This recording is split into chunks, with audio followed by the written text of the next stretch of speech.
Alors que le marché de la voiture électrique continue de reculer, une marque haut de gamme a fait connaître ses plans pour 2035 et au-delà. Il s'agit de Bentley, une marque anglaise plus que centenaire et qui appartient au groupe Volkswagen.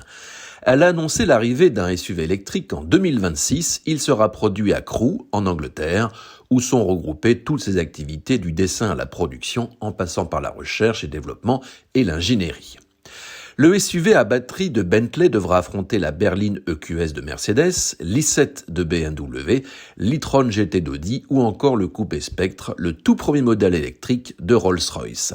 Cette première voiture anglaise zéro émission arrive avec pas mal de retard. Explication: quand le groupe Volkswagen est parti dans son délire de ne faire que l'électrique en 2019, Bentley devait se débarrasser de ses moteurs et n'utiliser que des batteries dès 2024.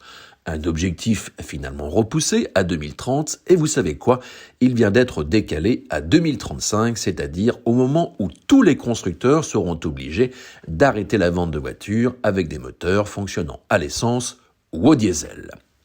En attendant, Bentley va proposer des modèles électriques et hybrides rechargeables, et ce au rythme d'un nouveau modèle chaque année dans la prochaine décennie. Pas fou, le constructeur anglais va prolonger la vie de ses modèles hybrides jusqu'en 2035. Certes, la marque a pris un engagement fort, renoncer à l'emblématique moteur W12 après plus de 20 ans de production, mais il reste malgré tout un V8 hybride combiné à une batterie rechargeable comme sur la Continental GT en version coupée et convertible, ainsi que sur la Flying Spur. Presque 4 ans après l'annonce de sa stratégie Beyond 100, Bentley fait preuve de plus de réalisme. Nous nous adaptons à l'environnement économique, commercial et législatif d'aujourd'hui afin d'entamer une phase de transformation majeure pour demain, nous dit le PDG, l'allemand Frank-Stefan Walliser, qui vient de chez Porsche. Ce qui ne l'empêche pas de penser que la marque restera un créateur britannique de voitures extraordinaires pour plus d'un siècle et au-delà.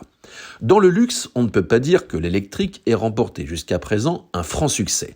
Certes, il va y avoir de nouveaux acteurs, à l'image de Ferrari dont on attend un premier modèle en 2025, mais la tendance est plutôt au coup de frein.